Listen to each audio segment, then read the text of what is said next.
Hello and welcome to episode 5 of the Sketchwave. If you're new here and you've not been to the channel before, we talk all things digital art because we are digital artists here on YouTube, primarily in the Procreate space. I'm JoelCreate, he's James Julier. James, how have you been? I know you've been away for a week. How's it been?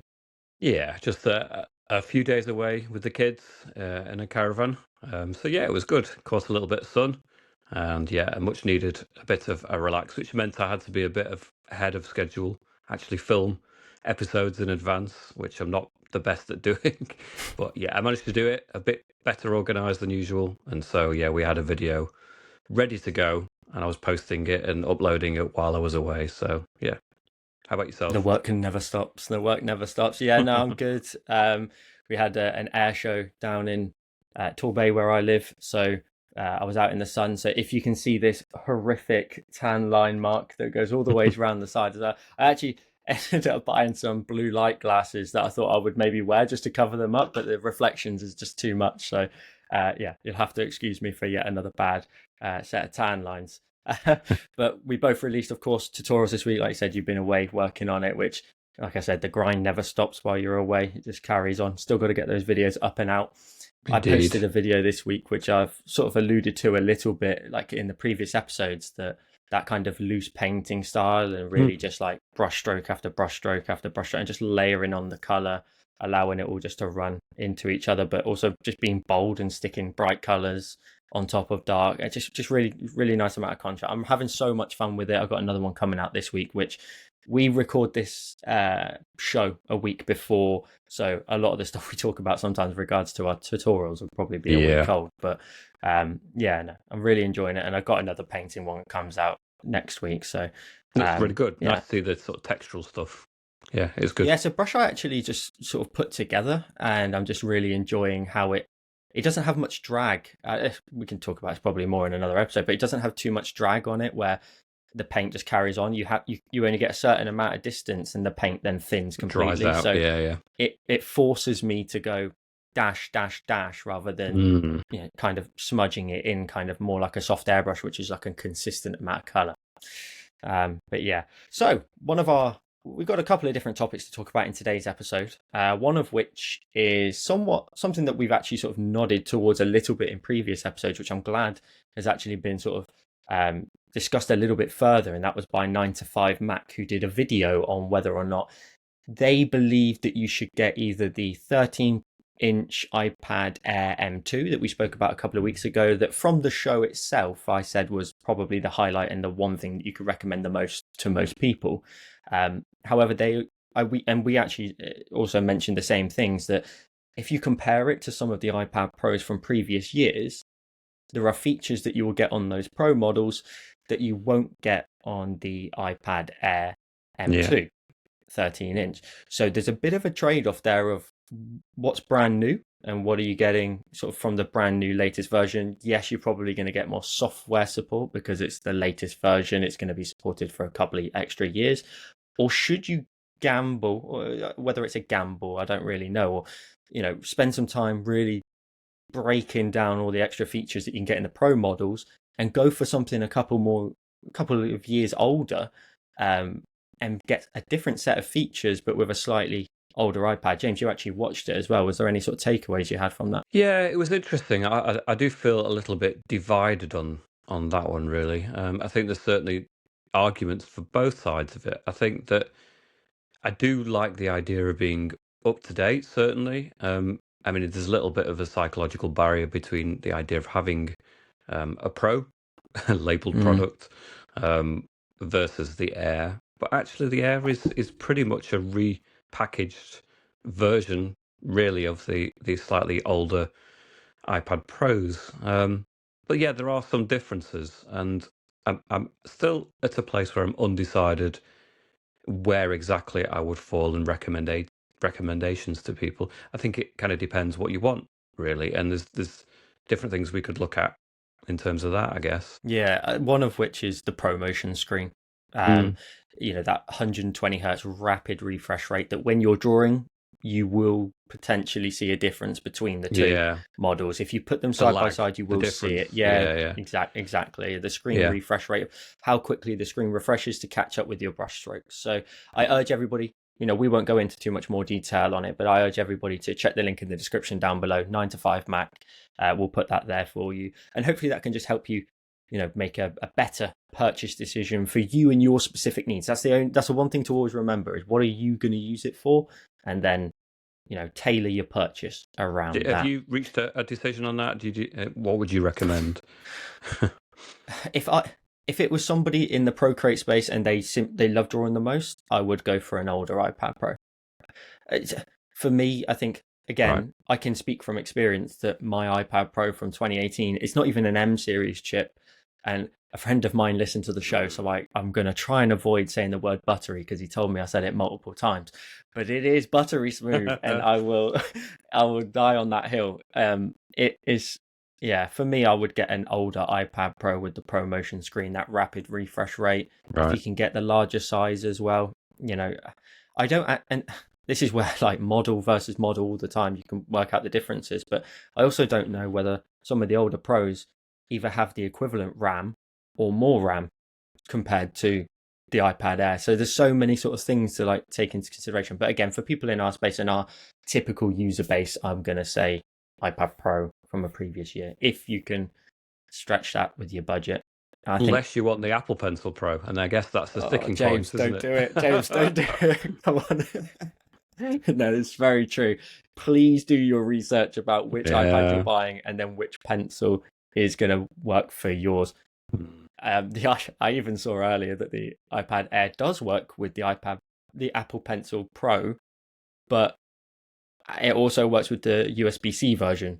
So then I didn't realize it could do that. So now I'm thinking they've basically renamed the Apple Pencil to the USB-C one only, and the Pro is that slightly bigger, more Pro version for the larger iPads as well. So it's, and the price difference as well. They wanted to try and get more out of it, and more sales. Anyway, we've spoken about it loads of times. But we can't move on from it fully, because another topic that we wanted to talk about just briefly, Paperlike put out a post on Instagram, I believe it was today. There's a number of slides in it where they talk about the nano texture display. Because a lot of people, especially me, when I first saw the event, I was thinking Paperlike, all the type of screen cover companies are going to be sweating a little bit because of the matte screen protector, that nano texture. Is it a texture that is good enough to then mean that you don't have to buy a screen cover? Is it good enough to, fully replace it? But they go into detail. It does sort of leave you with a little bit of room for your own opinion as well, and your own decision. It doesn't set everything in stone necessarily. They do, state that the matte is simply for reflections, which it is mainly, depending on your use case and your working environment, and that it won't give you that textural feedback of a Paperlike screen cover. Again, I'll leave a link to it in the description down below, but for some people in our audience, this might be a bit of an applicable subject, depending on if you are potentially going to treat yourself to quite a fancy screen cover on your new purchase. But they do state that, it won't replace it, and can you use them on top? They also answer that question too. So I don't want to sort of take too much away from their post. If you want more of the details, again, I'll leave a link to that in the description down below. The main subject that we're going to talk about was a big one here on, one of our platforms that we post on the most, which is Instagram. There has been a big update this week to their privacy policy, and I actually feel a little bit sorry for Instagram, because now that AI and training these models has become far more known, far more sort of public knowledge, people are very, very quick now to find these minor changes in privacy policies that then mean everything has been exposed. And what this means is, there was an update to it, is that they will be training their Meta API or their AI, should I say, based off of everybody's content that you have been posting to Instagram. Now, a lot of people are a bit worried about this, that it's using all of our images, all of our designs, all of our paintings and artwork to train their model. And so it has put a lot of people on edge. does it make you feel a little bit nervous? Me personally, not really. I just think sometimes it's difficult to go with anything else other than the kind of the apps or the the like if you're with Facebook, it's very difficult to find an alternative to that. If you're producing content on YouTube, you can try to jump ship to a new startup company, and you can try to hope that you can build followers over there, but it's very difficult once there's a monopoly in any particular area. And in terms of whether AI is going to steal all of your content and enable people to use your style and steal it, essentially, I think it's going to happen anyway. I think that if your images are on Google, I think it's going to scrape the internet and it's going to get access to your work, whether it's on Instagram or whether it's on another platform. I think that it's going to find it. I don't want to be sort of doom and gloom about that, but I have slight concerns about jumping to a platform that, my thought on this, I've been discussing this over the last couple of days with a couple of people, is that who is going to jump ship to Cara? Is it just going to be artists? Is it going to be the consumers of art that obviously as artists we want to try to appeal to? Are we just going to find ourselves having jumped ship and find ourselves on board with nothing but other artists that have jumped ship with us? And we don't have an audience other than other creators. So it's a difficult one. I think if there's a whole user base that jumps over to a platform like Cara, then it might become a viable alternative. For So example, just to sort of touch on that, sorry, just for the audience sake, and we'll come back straight to where you were. Yeah.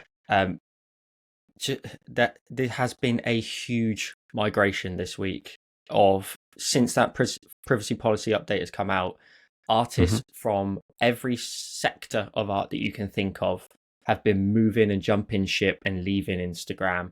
They say leaving Instagram. I don't know if they're necessarily deleting their accounts afterwards, or they are just putting them on pause, or they're just going to take a few posts down here and there.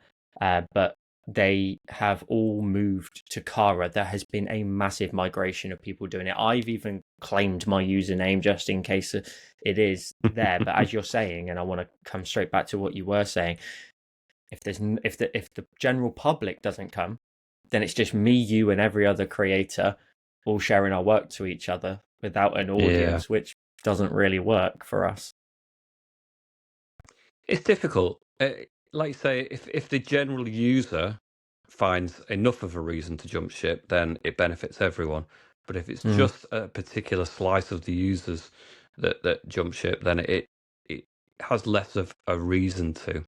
I think there's a difference when you look at X, Twitter, and a lot of people jump ship to Threads. I don't think necessarily Twitter, X has stopped existing. It's not that it doesn't exist. And Threads is capitalized on a period of time where X, Twitter, you seem to implode, and therefore it created an opportunity for people. But short of Instagram imploding, I think it's going to be difficult for a third party to build up a user base to compete with what Instagram has. So I personally am a little bit skeptical. There's two aspects to it. I guess it's how paranoid and how really fearful you are that your content is going to be stolen. We do tutorials, so our content is going to be stolen. We actively encourage that. It's different kind of work that we present. We present work that we're actively encouraging people to emulate, to copy, to learn from us. And then there's perhaps our personal work that we think perhaps is more stylistically important to us and personal, that we don't necessarily want another person to rip off that. But yeah, for me personally, as a teacher, it doesn't make as much difference as it might do some other people. How about yourself? Yeah, for me, I think with these big platforms, especially as a creator more so, you have to sort of give and take sometimes, and it's really sad. And it's like you said about these companies getting so big, they're going to do it whether you like it or not. And you kind of have to make that decision of, I've got 55,000 followers here or whatever it may be. can I afford to move to somewhere and do it all again? All that time, every week, putting in the time to post and everything like that, and do it again? Or do you just add it onto the workload again as a creator and go, this is another platform I need to post my work to? And for a while, you might be talking to no one. Or I think a great example, right, is Threads. Threads just came and went like a helium balloon and it was gone. It for me, we all sent everybody over there. I did. I managed to gain a good following over there from my Instagram followers. And before you know it, that app just dried up really quickly. And, occasionally I still post over there, and people will try to keep these sort of programs alive, or these apps alive, as much as possible with their community. But I still use Threads. I still post on it, but I do see that. I don't look at the messages over there. I don't respond over there in the same way as I do on Instagram Do you browse or over Facebook. there? No, I never use it. Other than as a creator posting, I never look at it, and I think that it just doesn't have the percentage of people looking at it. And I think that a lot of people jump ship because it seemed to be everyone was doing it. But are people actually using it? And clearly some people are, because I know that people do favorite some of the things that are over there. There are the occasional comment. I've been a bit neglectful. I go back and I will occasionally go back and look and go through some of the messages and respond. But as a general rule, even that I forget to do because it's not an app I look at particularly. It's just more, isn't it, on the workload, just to try and manage yet another platform. And most of us will prioritize our main platform most of the time is YouTube, and then another platform underneath that, or maybe two underneath that, and the rest is just like a mandatory upload to put your content out there. There was an alternative to YouTube, Odyssey. Okay. I signed up for that for a while, and there was a lots of promise about how they would monetize and reward, and it just seemed it turned into hot air in the end. And I had a few people, I think, that were over there and kind of had turned against Google YouTube. But ultimately, it never really built into anything particular. It got a couple of hundred views per video. When you compare that to the percentage, the success of the videos over on YouTube, it's a small fraction of what I was getting on YouTube. So you kind of have to go with what works, really. I think that fundamentally, if it's working, although it has some drawbacks, like you say, you have to take the positive with the negatives, really. Yeah, definitely. And they all do it the same way. They try to appeal to creators at the very beginning, potentially just like a really good percentage split of adverts at the beginning. And it's like anything over time, year after year, it will change. It's like your Netflix subscription. It used to be £5 a month at one point, and now it's getting close to 15. Every time it's just like an inflational kind, I don't think that's a word, but inflation style, increase to the payment, but for them it's like a taking of more ad money to try and keep it going, and then no one comes over and it dries out. I think for us, if we were to look at who's been good for us, I'd be very reticent. I mean, I guess there are celebrities out there that have been cancelled, that have been demonetized on YouTube, for example. Have jumped to Rumble and other platforms to try and eke out some kind of monetary way of existing. But for me personally, platforms like YouTube, platforms like Instagram just work and have benefited me. And yes, okay, there might be some info privacy concerns, and there might be in the future AI scraping your data and using it, and I think you have to be aware that anything you put on a digital platform these days is accessible and therefore can be used in ways you hadn't intended. And that could be in any which way. You could have someone in China or any other part of the world taking your artwork and printing it on t-shirts and selling it by the thousand, and you would never know. It's very difficult to control. It's very difficult to even understand and monitor. And I suppose if you're worried that maybe if you felt that you were such a prominent figure on Instagram that AI was going to wholesale replicate your artwork and your style and push artwork out there that is basically just ripping off and therefore competing with what you do as a creator, I guess you have to take that with the rough with the smooth. I think if your presence on Instagram is so sufficient that AI picks up on it and it creates a load of content in your style, it's probably because you're already very successful anyway. If you've got a very small presence on Instagram and you've only got a few followers and you've got a dozen images on there, I think it's very unlikely that Instagram and AI is going to harm you as an individual. It's very unlikely that it will generate any images that use any of your material. If it is, it's going to be a really small fraction of the images that it does create are going to be your style and your images. It might just be a drop in the ocean of the images that it churns out for people. Yeah, when you were saying that, I kind of went on this like vicious circle kind of loop of, well, this kind of nods towards people needing to make sure that they don't just put all their eggs in one basket. And when they post something, they post it everywhere. But then we're back where we were, that you're posting the same content to 7, 8 different platforms. Because, I mean, in visual sort of sharing of imagery, obviously, is everywhere. But there are so many big you could argue we should be sharing our work on Pinterest, as another part of that, but we don't. I used to. Yeah, so did I. And I think Flow occasionally still does as well. But yeah, it's like you go round in a circle again, then realize you're back where you started. Now, just to sort of get on that, Cara haven't necessarily said, guys, come and join us. Cara was always around, but it was a platform primarily sort of based around artists. It looks very similar to Instagram, okay? It's very much the same principle. All of them are. It's a feed. You have a profile and you upload content. There's only so many ways you can do it. But they have been utterly obliterated by the amount of people coming over.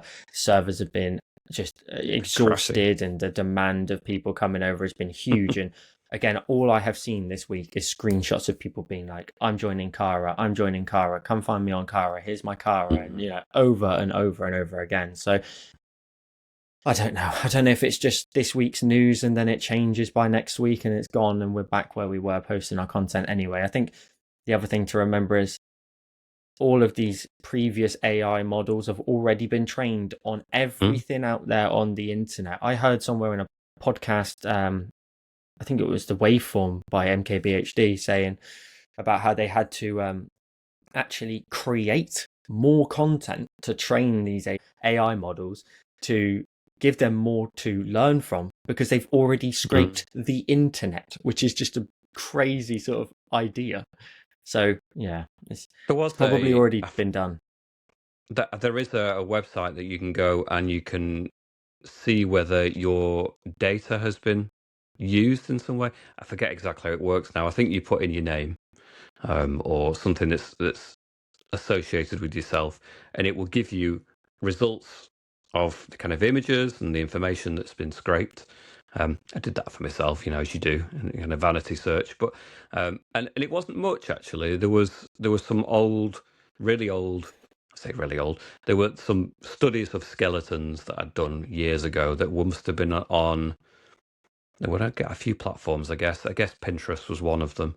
And that showed up when putting my name. Not too many of my YouTube tutorial images, a couple as I remember, but the ones that stuck out to me were the skeleton studies. None of my actual personal paintings, which is a bit miffed about in some ways, because it means that the stuff that you cherish the most and prize the most, you hope was getting the most exposure, and it turns out not to be the case. It doesn't scrape that information at all. So for me, it's a kind of symbol, a sign of how successful your images are out there in the world. If it's scraping your images as data, then it means you're being seen out there by everybody else too already. So it's one of those. You can take the positive from it or you can see it as a negative. I think that people get very fearful. I remember at a time when people were posting things, and maybe people still do this as well, with watermarks all over their work. They just totally kind of butcher their images with watermarks, fearful that people are going to, use it and sell their work and make a fortune off it. And I just think, well, if that's possible, if people are making a fortune by stealing your artwork and selling it to the masses, then you haven't really got an excuse for not making a success of it yourself, because you're the one that's created it, and it's purely a marketing problem at that point. And it doesn't concern me, you know. I know my artwork's out there, and I know people are probably stealing it for various different things. I'm not even talking about the YouTube content. I'm talking about the stuff that I do that's more weird, sci-fi, surreal stuff. And I know that it's probably being stolen and used in all sorts of ways, but maybe not, because maybe the viewership is not as large for that. If it gets larger and people start to use it, say for example, you're a famous artist, and I keep banging on about this artist because it is one of my favourite when I was younger, HR Giga.